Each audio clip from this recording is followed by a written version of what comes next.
Guys, welcome back to my channel. ಹೇಗಿದ್ದೀರಾ ಎಲ್ಲರೂ? ನಾನು ತುಂಬಾನೇ ಚೆನ್ನಾಗಿದ್ದೀನಿ.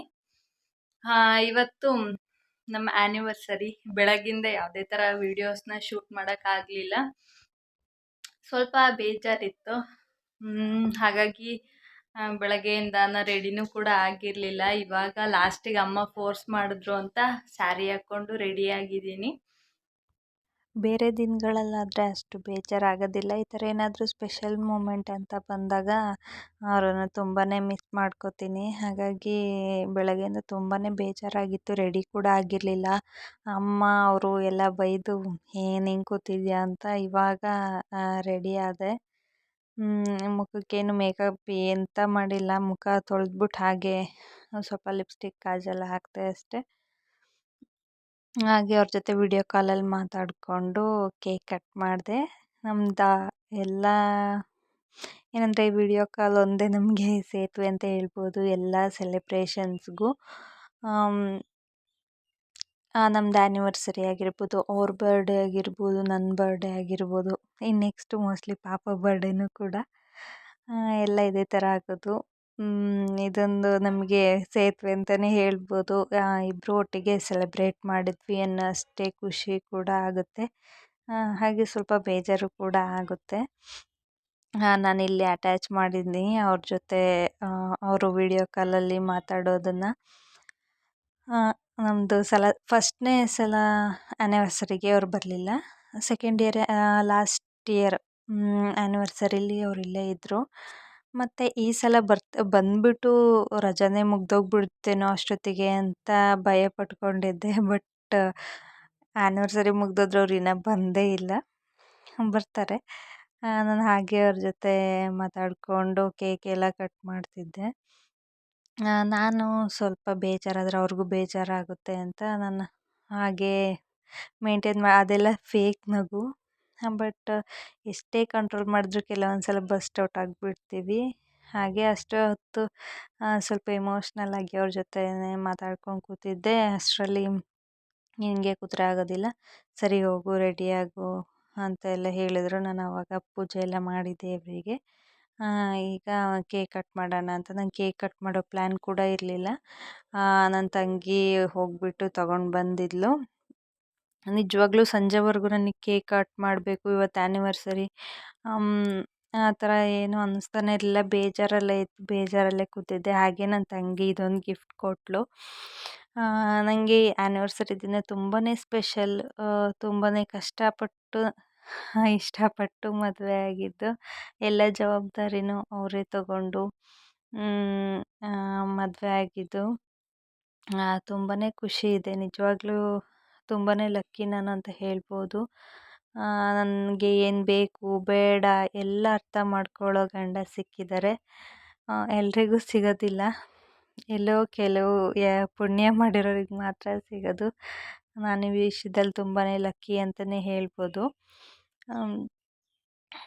ಸ್ವಲ್ಪ ಈ ವಿಡಿಯೋಗೂ ಹಾಗೆ ಸ್ಕ್ರೀನ್ ರೆಕಾರ್ಡಿಂಗಿಗೂ ಸ್ವಲ್ಪ ಹಿಂದೆ ಮುಂದೆ ಆಗಿದೆ. ಯಾಕಂದರೆ ಮಧ್ಯದಲ್ಲಿ ವಿಡಿಯೋ ಕಟ್ಟಾಗಿ ಆನ್ ಆಗ್ತಿತ್ತು. ಹಾಗಾಗಿ ವಿಡಿಯೋ ಕಾಲ್ದು ವಿಡಿಯೋ ಏನಿದೆ ಅದು ಕಂಟಿನ್ಯೂಯಸ್ ಆಗಿದೆ. ಇದು ಮಧ್ಯದಲ್ಲಿ ಸ್ಟಾಪ್ ಆಗಿರೋದ್ರಿಂದ ಸ್ವಲ್ಪ ಹಿಂದೆ ಮುಂದೆ ಆಗಿದೆ. ಅವರು ವಿಡಿಯೋ ಕಾಲಲ್ಲಿ ನಗ್ತಿರ್ಬೋದು, ಬಟ್ ಅವ್ರಿಗೂ ತುಂಬಾ ಬೇಜಾರಿತ್ತು. ಅವರು ತುಂಬಾ ಟ್ರೈ ಮಾಡಿದ್ರು, ಬಟ್ ಬರೋಕ್ಕಾಗಲಿಲ್ಲ. ಅವ್ರು ಬೇಜಾರು ಮಾಡ್ಕೊಂಡ್ರೆ ನಾನೆಲ್ಲಿ ಬೇಜಾರು ಮಾಡ್ಕೊತೀನೋ ಅಂತ ಅವರು, ನಾನು ಬೇಜಾರು ಮಾಡ್ಕೊಂಡ್ರೆ ಅವರೆಲ್ಲಿ ಬೇಜಾರು ಮಾಡ್ಕೊತಾರೆ ಅಂತ ನಾನು. ಹಾಗೆ ನಾವು ಆ್ಯನಿವರ್ಸರಿ ಅಂತೂ ಇಂತೂ ಸೆಲೆಬ್ರೇಟ್ ಮಾಡಿದ್ವಿ. ಖುಷಿ ಆಯಿತು. ನನ್ನ ತಂಗಿ ಈ ಫೋಟೋನ ಗಿಫ್ಟ್ ಕೊಟ್ಟಳು. ಇದು ನಮ್ಮ ಲಾಸ್ಟ್ ಆ್ಯನಿವರ್ಸರಿ ದಿನ ತೆಕ್ಕೊಂಡಿದ್ದ ಫೋಟೋ. ಅವತ್ತು ದೇವಸ್ಥಾನಕ್ಕೆಲ್ಲ ಹೋಗಿ ಬಂದಿದ್ವಿ. ಆವಾಗ ನಾನು ಕನ್ಸೀವ್ ಇದ್ದೆ. ಹಾಗಾಗಿ ದೇವಸ್ಥಾನಕ್ಕೆ ಹೋಗಿ ಬಂದು ಮತ್ತೆ ಎಲ್ಲೂ ನನ್ನ ಹೊರಗಡೆ ಕರ್ಕೊಂಡು ಹೋಗಿರಲಿಲ್ಲ. ಇವಾಗ ಹಾಗೆ ಅಮ್ಮ ಏನಾದರೂ ಸ್ವೀಟ್ ಇರಲಿ ಅಂತ ಶಾವಿಗೆ ಖೀರ್ ಮಾಡಿದರು. ಇವತ್ತು ಸಿಂಪಲ್ಲಾಗಿ ಬೇರೆ ಇನ್ನೇನು ಮಾಡೋಕ್ಕೆ ಹೋಗಲಿಲ್ಲ. ಅವರು ಇನ್ನೇನು ಬರ್ತಾರಲ್ವ ಅವಾಗಲೇ ಮಾಡ್ಕೊಳ್ಳೋಣ ಅಂತ. ಹಾಗೆ ನಾನೊಂದು 10-15 ಮಿನಿಟ್ಸ್ಗೆ ಅಮ್ಮ ಓಲೆ ಎಲ್ಲ ಹಾಕ್ಸ್ಬಿಟ್ಟಿದ್ರು, ಸೀರೆ ಉಡ್ತೀಯಾ ಚೆನ್ನಾಗಿ ಕಾಣೋದಿಲ್ಲ ಹಾಕು ಅಂತ. ಹಾಗೆ ನಾನು ಡ್ರೆಸ್ ಎಲ್ಲ ಚೇಂಜ್ ಮಾಡಿಬಿಟ್ಟು ಎಲ್ಲ ಬಿಚ್ಚಿಡ್ತಾ ಇದ್ದೆ. ಅದು ಸ್ವಲ್ಪ ಬೇಜಾರಾಗ್ತಾಯಿತ್ತು. ಅವಾಗ ನೆನೆಸ್ಕೊಂಡು ಒಂಥರ ಅಳನೇ ಬರೋ ಥರ ಆಗ್ತಿತ್ತು. ಆದರೂ ಎಲ್ಲ ಕಂಟ್ರೋಲ್ ಮಾಡ್ಕೊತಾ ಇದ್ದೆ. ನನಗೆ ಒಂದು ವಿಷಯ ಏನಂದರೆ, ನನಗೆ ಯಾರ ಮುಂದೆನೂ ನನ್ನ ಫೀಲಿಂಗ್ಸ್ನ ತೋರಿಸ್ಕೊಳ್ಳೋಕೆ ನಿಜವಾಗ್ಲೂ ಇಷ್ಟ ಆಗೋದಿಲ್ಲ. ನನಗೆ ಬೇರೆ ಅದು ಸಿಂಪತಿ ಇಷ್ಟ ಆಗೋದಿಲ್ಲ. ಪಾಪ ಪಾಪ ಅಲ್ವಾ, ನಂಗೆ ಆ ಥರ ಎಲ್ಲ ನಿಜ ಇಷ್ಟ ಆಗೋದಿಲ್ಲ. ಇವನ್ ಅವರು ಡ್ಯೂಟಿಗೆ ಹೋಗ್ಬೇಕಾದ್ರೂ ಅಷ್ಟೇ, ನಾನು ಮನೆಯಲ್ಲಿ ಯಾರ ಮುಂದೆನೂ ಅಳೋದಿಲ್ಲ. ನನ್ನ ಫೀಲಿಂಗ್ಸ್ ಹೊರಗಾಕ್ತೀನಿ ಅಂದರೆ ಅದು ನನ್ನ ಹಸ್ಬೆಂಡ್ ಮುಂದೆ, ಭರತ್ ಅವ್ರ ಮುಂದೆ ಮಾತ್ರ ನಾನು ನನ್ನ ಫೀಲಿಂಗ್ಸ್ ಹೊರಗಾಕೋದು. ಈಗ ನಾನು ಏನಾದರೂ ಅತ್ತರೆ ಅಮ್ಮಂಗೂ ಎಲ್ರಿಗೂ ಬೇಜಾರಾಗುತ್ತೆ. ಏನೋ ಒಂಥರ ಪಾಪ ಎಷ್ಟು ಫೀಲ್ ಮಾಡ್ಕೋತಾಳೆ ಆ ಥರ ಫೀಲ್ ಅವ್ರಿಗೆ ಬಂದುಬಿಟ್ರೆ ನನಗೆ ಅದು ಏನೋ ಒಂಥರ ಸಿಂಪತಿ ಥರ ಅನ್ನಿಸ್ಬಿಡುತ್ತೆ. ನನಗದು ಇಷ್ಟ ಆಗೋದಿಲ್ಲ. ಹಾಗಾಗಿ ನಾನು ಯಾರ ಮುಂದೆನೂ ಅಷ್ಟು ತೋರಿಸೋದಿಲ್ಲ ನನ್ನ ಫೀಲಿಂಗ್ಸ್. ಇದು ಅವರು ನನಗೆ ಮದುವೆಗೆ ಕೊಡಿಸಿದಂಥ ಓಲೆ, ನಾನೇ ಇಷ್ಟಪಟ್ಟು ತೊಗೊಂಡಿದ್ದು. ಮೊದಲು ಇದೇ ಥರ ನನ್ನ ಹತ್ರ ಒಂದು ಜೊತೆ ಇತ್ತು. ಬಟ್ ಅದು ಜುಮ್ಕಿ ಕಳೆದೋಗ್ಬಿಡ್ತು ಅಂತ ಅದನ್ನು ಹಾಕಿಬಿಟ್ಟು ಬೇರೆ ಓಲೆ ತಗೊಂಡಿದ್ದೆ. ಹಾಗಾಗಿ ಆ ಥರದ್ದು ಒಂದಿರಲಿ ಅಂತ ಮದುವೆ ಟೈಮಲ್ಲಿ ಅವರು ಕೊಡಿಸ್ಬೇಕಲ್ಲ, ಆವಾಗ ಈ ಥರದ್ದೇ ತಗೊಂಡಿದ್ದೆ ನಾನು. ಅಂತೂ ಫುಲ್ಲು ಖುಷಿ ಆಯಿತು ತುಂಬಾ. ಖುಷಿ ಇದೆ. ಈ ಸೆಲೆಬ್ರೇಷನ್ಸ್ ಎಲ್ಲ ಬರೀ ಆ ಕ್ಷಣಕ್ಕೆ ಮಾತ್ರ ಅಷ್ಟೇ. ಬಟ್ ಪ್ರೀತಿ ಇರಬೇಕಲ್ವಾ, ನಮ್ಮಿಬ್ಬರ ಮಧ್ಯೆ ಸಾಕಷ್ಟಿದೆ ಅದು. ಅದೇ ನನಗೆ ಖುಷಿ. ಟಚ್ ವುಡ್ ಯಾರ ದೃಷ್ಟಿನೂ ಬೀಳಬಾರ್ದು, ನಾವು ಕೊನೆವರೆಗೂ ಹೀಗೆ ಇರಬೇಕು, ಅದು ನನ್ನ ಆಸೆ. ಗೈಸ್, ಬ್ಯಾಕ್ ಟು ನನ್ನ ಒರಿಜಿನಲ್ ಗೆಟಪ್ಪಿಗೆ ಬಂದೆ. ಏನೇ ಹಾಕಿದ್ರೂ ಮಾಮೂಲಿ ಮನೆಯಲ್ಲಿ ರೆಡಿಯಾಗಿರ್ತೀವಲ್ವ, ಆ ಬಟ್ಟೆ ಹಾಕ್ಕೊಂಡಾಗ ಒಂಥರ ಕಂಫರ್ಟಬಲ್ ಅನಿಸುತ್ತೆ. ಅದರಲ್ಲೂ ಈ ಸೆಕೆಯಲ್ಲಿ ಸ್ಯಾರಿ ಎಲ್ಲ ಹಾಕ್ಕೊಂಡು ನಾನು ಹಾಕಿದ್ದೆ ಒಂದು 10-15 ಮಿನಿಟ್ಸ್ ಅಷ್ಟೇ. ಅಷ್ಟರಲ್ಲಿ ಎಷ್ಟೊತ್ತಿಗೆ ಚೇಂಜ್ ಮಾಡಿಬಿಡ್ತೀನಪ್ಪ ಅನ್ನಿಸ್ಬಿಡ್ತು. ಇದೊಂದು ಸರ ಬಿಟ್ಟಲ್ಲ, ಇದನ್ನು ಬಿಚ್ಚಿಡ್ಬೇಕಿತ್ತು. ನಾನು ಆ್ಯಕ್ಚುಲಿ ಮನೆ ಹತ್ರ ಹಾಕೋದಿಲ್ಲ ನನ್ನ ಮಾಂಗಲ್ಯ ಸರ. ಹಾಗೆ ಕಿವಿಗೊಂದು ಓಲೆ ಬಿಟ್ಟು ಮನೆ ಹತ್ರ ಗೋಲ್ಡ್ ಏನೂ ಹಾಕೋದಿಲ್ಲ. ಆಮೇಲೆ ನೋಸ್ ಪಿನ್ ಒಂದಷ್ಟೇ, ಇನ್ನೇನು ಮನೆ ಹತ್ರ ಹಾಕೋದಿಲ್ಲ. ಏನೋ ನನಗೇನೋ ಭಾರ ಥರ ಅನಿಸುತ್ತಿಲ್ಲ, ಎಲ್ಲ ಹಿಡ್ದಿರೋ ಥರ. ಇದೊಂದು ಮರ್ತುಬಿಟ್ಟೆ. ಮತ್ತೆ ಎಲ್ಲ ತೆಕ್ಕೊಂಡು ಯಾರು ಕೂತ್ಕೊತಾರೆ, ಬೆಳಗ್ಗೆ ರಿಮೂವ್ ಮಾಡಿದ್ರೆ ಆಯಿತು. ಇವತ್ತು ಆ್ಯನಿವರ್ಸರಿಗೆ ಅಂತ ಸ್ಪೆಷಲ್ ಏನಿಲ್ಲ, ಬರೀ ಏನೋ ಸ್ವೀಟ್ ಮಾಡಬೇಕಲ್ಲ ಅಂತ ಶಾವಿಗೆ ಪಾಯಸ ಮಾಡೋಣ ಅಂತ ಅಂದ್ಕೊಂಡಿದ್ದೀವಿ. ಗೊತ್ತಿಲ್ಲ ಮಾಡ್ತೀವೋ ಇಲ್ವೋ ಅಂತ. ಬೇಜಾರಲ್ಲೇ ಆ್ಯನಿವರ್ಸರಿನ ಮುಗಿಸಾಯಿತು. ತುಂಬಾ ಬೇಜಾರಾಯಿತು. ಏನು ಗೊತ್ತಾ, ಅವರು ಬರೋದೇ ಇಲ್ಲ ಅಂತ ಫಸ್ಟಿಂದನೇ ಗೊತ್ತಿದ್ರೆ ನಮ್ಮ ಮೈಂಡಲ್ಲಿ ಮೊದಲೇ ಫಿಕ್ಸ್ ಆಗಿಬಿಟ್ಟಿರ್ತೀವಿ, ಬರಲ್ಲಲ್ಲ ಅಂತ. ಆ್ಯನಿವರ್ಸರಿ ಅವ್ರು ಬರೋದಿಲ್ಲ ಅಂತ ಮೊದಲೇ ಎಲ್ಲ ಫಿಕ್ಸ್ ಆದ್ರೆ ಅಷ್ಟು ಬೇಜಾರಾಗೋದಿಲ್ಲ.